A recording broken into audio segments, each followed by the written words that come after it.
இன்றைக்கி நைட் டின்னருக்கு என்ன செய்யலாம் அப்படின்னு சொல்லிட்டு தான் ரொம்ப யோசிச்சிட்டே இருந்தேன். சரி, சேமியா சாப்பிட்டு ரொம்ப நாள் ஆயிடுச்சு, சேமியா செய்யலாம் அப்படின்னு சொல்லிட்டு சேமியா தான் செய்ய போகிறேன். கொஞ்சம் டிஃப்ரெண்ட்டாக வந்து செய்ய போகிறேன். அடுப்பில் பேன் வச்சுட்டு கொஞ்சமாக எண்ணெய் சேர்த்திட்டு அதில் ஒரு பட்டை, 2 கிராம்பு, ஒரு ஏலக்காய் வந்து சேர்த்தி நல்லா வந்து பொரிய விட்டுக்கலாம். இப்போ வந்து நீல வாக்கில் கட் பண்ணி வச்சுருக்க ஒரு பெரிய வெங்காயம், ஃப்ளேவருக்காக கொத்தமல்லி, பச்சை மிளகா அதையும் ஆட் பண்ணி நல்லா வதக்கி விட்டுடலாம்.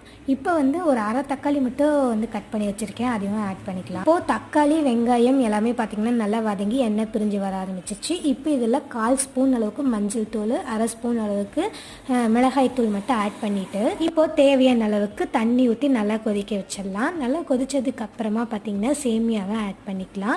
நார்மலாக செய்கிற சேமியாவுக்கு கைவிடாமல் கலரணும், இதுக்கு அப்படி இல்லைங்க. நம்ம போட்டு விட்டுட்டு ஒரு 10லேருந்து 15 நிமிஷம் மூடி வச்சோம் அப்படின்னா சூப்பராக வந்து நல்லா உதிரியாக வந்து ரெடி ஆயிரும். நீங்களும் கண்டிப்பாக ட்ரை பண்ணி பாருங்கள்.